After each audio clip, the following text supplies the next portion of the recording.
गृहस्थ जीवन और हमारी मानसिक भावनाओं का विकास।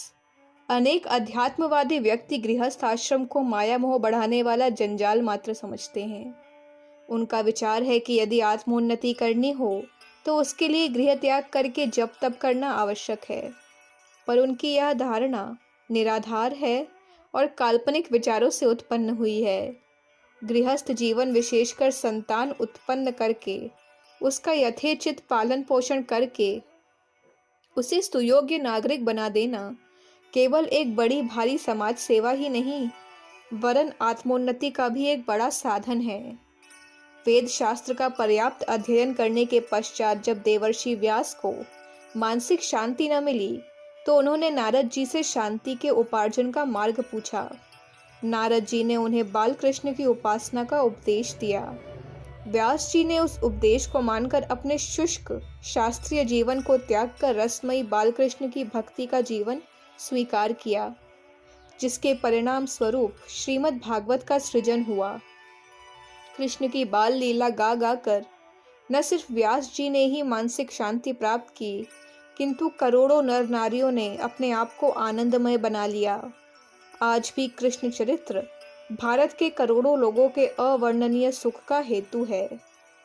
मनोविज्ञान की दृष्टि से किसी भी बालक की सेवा से वही लाभ होता है जो उत्तम से उत्तम काम करने से होता है। बालक की सेवा परमात्मा की सेवा है। यदि बालक की सेवा कोई निस्वार्थ भाव से करता है तो वह परमानंद की प्राप्ति का अधिकारी अपने आप को बनाता है।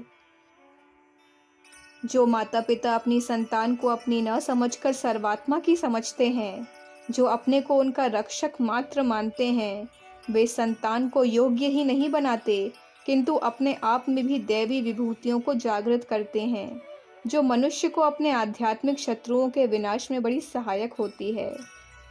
वे शिक्षक धन्य हैं जो अपने सभी शिष्यों से अपनी संतान जैसा व्यवहार करते हैं। बालकों के प्रति अपना और पराया भाव छोड़कर उनकी सेवा करना वैसे ही उच्चतर कर्म है जैसा कि कठिन से कठिन योगाभ्यास। बालकों की सेवा करना सरल कार्य नहीं। विरले ही माता पिताओं का अपनी संतान के प्रति योग्य दृष्टिकोण होता है। अधिकतर माता पिता संतान की सेवा अपने सुख के हेतु करते हैं। बालकों के कल्याण के विषय में वे ध्यान नहीं देते। यह धर्म बुद्धि नहीं, अधर्म बुद्धि है। यह बालकों के प्रति प्रेम प्रदर्शन नहीं, अन्याय करना है जिसे हम जानते भी नहीं। यदि हम बालकों का लालन पालन इसलिए करते हैं कि वे हमको रुपया कमा कर देंगे अथवा हमारा ज्ञान बढ़ावेंगे, तो हम उनके प्रति सच्ची भलाई नहीं करते।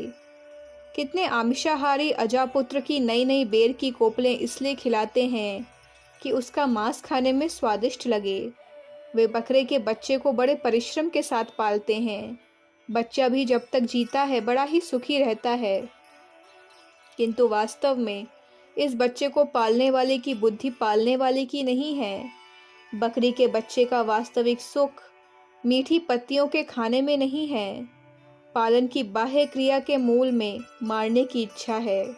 उसे बच्चे का क्षणिक सुख उसकी मृत्यु में परिणत होता है। संतान से लाभ उठाने की इच्छा से उनका लालन पालन करना ऐसा ही अनर्थ मूलक है जैसे कि हत्या की इच्छा से बकरी के बच्चे को पालना। यह बाल कृष्ण की सेवा नहीं है, यह अपने अहंकार रूपी भेड़िए के लिए खाद्य की तैयारी है। बालक की सेवा काम वासना पर विजय प्राप्त करने में बड़ी भारी सहायक सिद्ध होती है। जितने ही छोटे बालकों की सेवा की जाए उतना ही अधिक इस विषय में लाभ होता है। जो विधवाएं अथवा अविवाहित स्त्रियां अपना जीवन पवित्रता से बिताना चाहती हैं, वे बालकों की सेवा, शिक्षा अथवा लालन पालन का कार्य अपने ऊपर लेती हैं। बालकों के लालन पालन से काम वासना भोग का रूप न ग्रहण कर शुद्ध समाज प्रेम के रूप में प्रकाशित होती है। समाज प्रेम काम वासना का शोधित रूप है। जो पति पत्नी कामेच्छा से मुक्त होना चाहते हैं, वे लगन के साथ बालकों की सेवा करते हैं। बालकों की लगन से सेवा करना भोग इच्छा को शिथिल बनाना है। बालक पति पत्नी के प्रेम का मूर्तिमान स्वरूप है। इस प्रकार परमात्मा की पूजा से भोग की इच्छा रूपी जड़ बुद्धि नष्ट हो जाती है। जब पति पत्नी एक दूसरे का मिलन अपनी संतान में मूर्तिमान होते देखते हैं, तब उनके क्षणिक मिलन की इच्छा दूर हो जाती है। अब जड़ आलिंगन की जगह चैतन्य आलिंगन होता है। जड़ आलिंगन शक्ति का विनाशक और मृत्यु कारक होता है और चैतन्य आलिंगन शक्ति का उत्पादक और अमरता का देने वाला है। संतान से माता पिता को स्थायी सुख का ही लाभ नहीं होता, उन्हें अमरत्व की भी प्राप्ति हो जाती है। जो लोग संतान निग्रह के उपायों का रीति क्रिया में उपयोग करते हैं, वे वास्तव में दाम्पत्य प्रेम के रहस्य को ही नहीं समझते। वे अपने और दूसरे के प्रति अत्याचार करते हैं। उनकी काम वासना शांत होने का कोई साधन ही नहीं रहता।